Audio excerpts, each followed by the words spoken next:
ओम श्री परमात्मने नमः। जय माता दी। प्रिय श्रोताओं, आज हम एक विशेष पाठ का श्रवण करने जा रहे हैं जो हम सभी को सुरक्षा और बल प्रदान करता है। अथ देव्यः कवचम। ओम चंडिका देवी को नमस्कार है। मार्कंडेय जी ने कहा, पितामह, जो इस संसार में परम गोपनीय तथा मनुष्यों की सब प्रकार से रक्षा करने वाला है और जो अब तक आपने दूसरे किसी के सामने प्रकट नहीं किया हो, ऐसा कोई साधन मुझे बतलाइए। तो ब्रह्मा जी बोले, ब्राह्मण, ऐसा साधन तो एक देवी का कवच ही है जो गोपनीय से भी परम गोपनीय, पवित्र तथा संपूर्ण प्राणियों का उपकार करने वाला है। महामुने, उसे श्रवण करो। देवी की 9 मूर्तियां हैं जिन्हें नवदुर्गा कहते हैं। उनके पृथक पृथक नाम बतलाए जाते हैं। प्रथम नाम शैलपुत्री, दूसरी मूर्ति का नाम ब्रह्मचारिणी है, तीसरा स्वरूप चंद्र घंटा के नाम से प्रसिद्ध है, चौथी मूर्ति को कूष्मांडा कहते हैं, पांचवी दुर्गा का नाम स्कंद माता है और देवी के छठे रूप को कात्यायनी कहते हैं, सातवां कालरात्रि और आठवां स्वरूप महागौरी के नाम से प्रसिद्ध है। नवी दुर्गा का नाम सिद्धिदात्री है। ये सब नाम सर्वज्ञ महात्मा वेद भगवान के द्वारा ही प्रतिपादित हुए हैं। जो मनुष्य अग्नि में जल रहा हो, रणभूमि में शत्रुओं से घिर गया हो, विषम संकट में फंस गया हो तथा इस प्रकार भय से आतुर होकर जो भगवती दुर्गा की शरण में प्राप्त हुए हों, उनका कभी कोई अमंगल नहीं होता। युद्ध के समय संकट में पड़ने पर भी उनके ऊपर कोई विपत्ति नहीं आती। उन्हें शोक, दुख और भय की प्राप्ति नहीं होती। जिन्होंने भक्ति पूर्वक देवी का स्मरण किया है, उनका निश्चय ही अभ्युदय होता है। देवेश्वरी, जो तुम्हारा चिंतन करते हैं, उनकी तुम निस्संदेह रक्षा करती हो।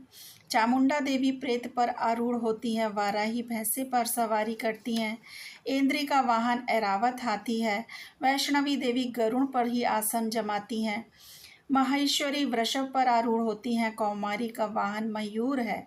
भगवान विष्णु की प्रियतमा लक्ष्मी देवी कमल के आसन पर विराजमान हैं और हाथों में कमल धारण किए हुए हैं। वृषभ पर आरूढ़ ईश्वरी देवी ने श्वेत रूप धारण कर रखा है। ब्राह्मी देवी हंस पर बैठी हुई हैं और सब प्रकार के आभूषणों से विभूषित हैं। इस प्रकार ये सभी माताएं सब प्रकार की योग शक्तियों से संपन्न हैं। इनके सिवा और भी बहुत सी देवियां हैं जो अनेक प्रकार के आभूषणों की शोभा से युक्त तथा नाना प्रकार के रत्नों से सुशोभित हैं।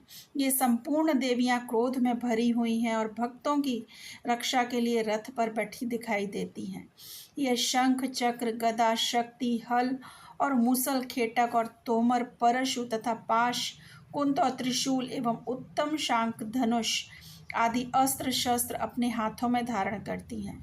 दैत्यों के शरीर का नाश करना, भक्तों के अभय दान देना, भक्तों को अभय दान देना और देवताओं का कल्याण करना, यही उनके शस्त्र धारण का उद्देश्य है। महान रौद्र रूप, अत्यंत घोर पराक्रम, महान बल और महान उत्साह वाली देवी, तुम महान भय का नाश करने वाली हो। तुम्हें नमस्कार है, हमारा बारंबार नमस्कार है। तुम्हारी ओर देखना भी कठिन है। शत्रुओं का भय बढ़ाने वाली जगदम्बिके, मेरी रक्षा करो।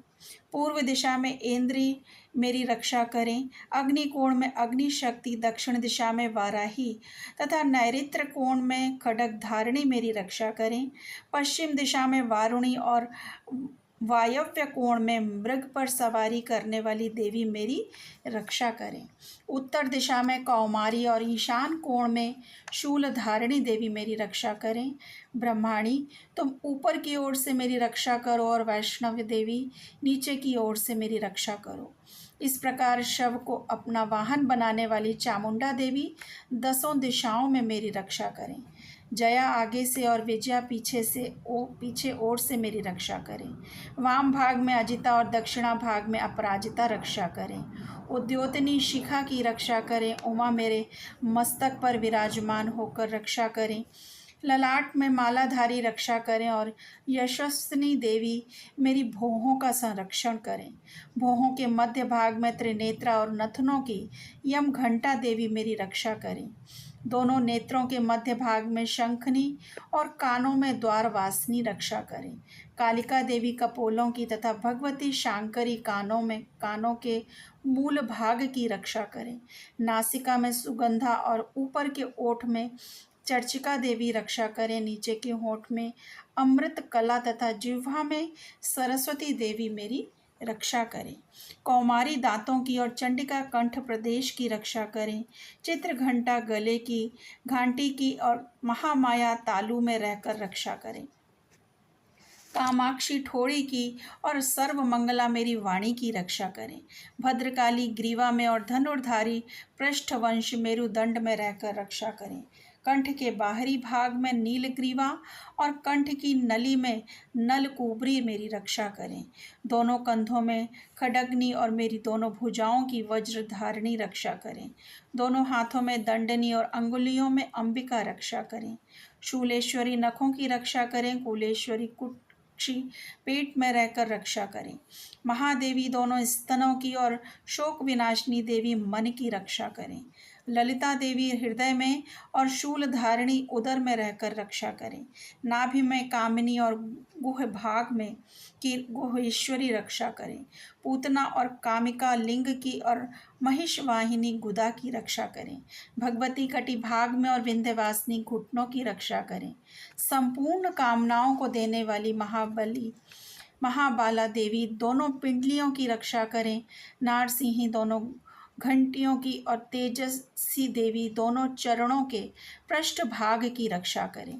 श्रीदेवी पैरों की अंगुलियों में और तलवासिनी पैरों के तलुओं में रहकर रक्षा करें। अपनी दाढ़ी के कारण भयंकर दिखाई देने वाली दंष्ट्रा कराली देवी नखों की और ऊर्ध्वकेशनी देवी केशों की रक्षा करें। रोमावलियों के छिद्रों में काउबेरी और त्वचा की वागेश्वरी देवी रक्षा करें। पार्वती देवी रक्त, मज्जा, वसा, मांस, हड्डी और मेद की रक्षा करें। आंतों की कालरात्रि और पित्त की मुकुटेश्वरी रक्षा करें। मूलाधार आदि कमल केशों में पद्मावती देवी और कफ में चूड़ामणि देवी स्थित होकर रक्षा करें। नख के तेज की ज्वालामुखी रक्षा करें, जिसका किसी भी अस्त्र से भेदन नहीं हो सकता। वह अभेद्या देवी शरीर के समस्त संधियों में रहकर रक्षा करें। ब्रह्माणी आप मेरे वीर की रक्षा करें।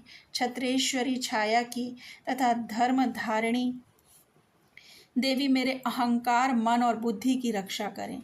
हाथ में वज्र धारण करने वाली वज्रहस्ता देवी मेरे प्राण, अपान, व्यान, उदान और समान वायु की रक्षा करें। कल्याण से शोभित होने वाली भगवती कल्याण शोभना मेरे प्राण की रक्षा करें। रस, रूप, गंध, शब्द और स्पर्श इन विषयों का अनुभव करते समय योगिनी देवी रक्षा करें तथा सत्वगुण, रजोगुण और तमोगुण की रक्षा सदा नारायणी देवी करें। वाराही आयु की रक्षा करें। वैष्णवी धर्म की रक्षा करें तथा चक्रिणी देवी यश, कीर्ति, लक्ष्मी, धन तथा विद्या की रक्षा करें। इंद्राणी आप मेरे गोत्र की रक्षा करें। चंडिके तुम मेरे पशुओं की रक्षा करो। महालक्ष्मी पुत्रों की रक्षा करें और भैरवी पत्नी की रक्षा करें। मेरे पथ की सुपथा तथा मार्ग की क्षेम करी रक्षा करें। राजा के दरबार में महालक्ष्मी रक्षा करें तथा सब ओर व्याप्त रहने वाली विजया देवी संपूर्ण भयों से मेरी रक्षा करें। देवी, जो स्थान कवच में नहीं कहा गया अतएव रक्षा से रहित, वह सब तुम्हारे द्वारा सुरक्षित हो, क्योंकि तुम विजयशालिनी और पाप नाशिनी हो। यदि अपने शरीर का भला चाहें तो मनुष्य बिना कवच के कहीं एक पग भी न जाए। कवच का यह पाठ करके ही यात्रा करे। कवच के द्वारा सब और सुरक्षित मनुष्य जहाँ जहाँ भी जाता है वहाँ वहाँ उसे धन लाभ होता है तथा संपूर्ण कामनाओं की सिद्धि करने वाली विजय की प्राप्ति होती है। वह जिस जिस अभीष्ट वस्तु का चिंतन करता है उसको निश्चय ही प्राप्त कर लेता है। वह पुरुष इस पृथ्वी पर तुलना रहित महान ऐश्वर्य का भागी होता है। कवच से सुरक्षित मनुष्य निर्भय हो जाता है, युद्ध में उसकी पराजय नहीं होती तथा वह तीनों लोकों में पूजनीय होता है। देवी का यह कवच देवताओं के लिए भी दुर्लभ है। जो प्रतिदिन नियम पूर्वक तीनों संध्याओं के समय श्रद्धा के साथ इसका पाठ करता है, उसे देवी कला प्राप्त होती है तथा वह तीनों लोकों में कहीं भी पराजित नहीं होता। इतना ही नहीं, वह अपमृत्यु से रहित हो 100 से भी अधिक वर्षों तक जीवित रहता है। मकड़ी, चेचक और कोढ़ आदि उसकी संपूर्ण व्याधियां नष्ट हो जाती हैं। कनेर, भांग, अफीम, धतूरे आदि का स्थावर विष, सांप और बिच्छू आदि के काटने से चढ़ा हुआ जंगम विष तथा अहिफेन और तेल के संयोग आदि से बनने वाला कृत्रिम विष, ये सभी प्रकार के विष दूर हो जाते हैं। उनका कोई असर नहीं होता। इस पृथ्वी पर मारण, मोहन आदि जितने आभिचारिक प्रयोग होते हैं तथा इस प्रकार के जितने मंत्र यंत्र होते हैं, वे सब इस कवच को हृदय में धारण कर लेने पर उस मनुष्य को देखते ही नष्ट हो जाते हैं। ये ही नहीं, पृथ्वी पर विचरने वाले ग्राम देवता, आकाशचारी, देव विशेष, जल के संबंध से प्रकट होने वाले गण, उपदेश मात्र से सिद्ध होने वाले निम्न कोटि के देवता, अपने जन्म के साथ प्रकट होने वाले देवता, कुल देवता, माला, कंठमाला आदि, डाकनी, शाकनी, अंतरिक्ष में विचरने वाली अत्यंत बलवती भयानक डाकनियाँ, ग्रह, भूत, पिशाच, यक्ष, गंधर्व, राक्षस, ब्रह्म राक्षस, बेताल, कूष्मांड और भैरव आदि अनिष्ट कारक देवता भी हृदय में कवच धारण किए रहने पर उस मनुष्य को देखते ही भाग जाते हैं। कवचधारी पुरुष को राजा से सम्मान वृद्धि प्राप्त होती है। यह कवच मनुष्य के तेज की वृद्धि कराने वाला और उत्तम है। कवच का पाठ करने वाला पुरुष अपनी कीर्ति से विभूषित भूतल पर अपने सुयश के साथ साथ वृद्धि को प्राप्त होता है।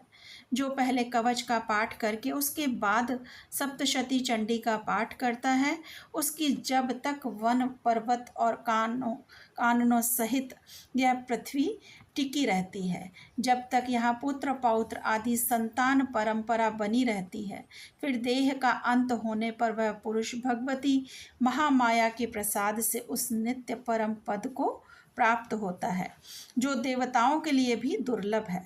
वह सुंदर दिव्य रूप धारण करता है और कल्याणमय शिव के साथ आनंद का भागी होता है। ओम जय माता दी।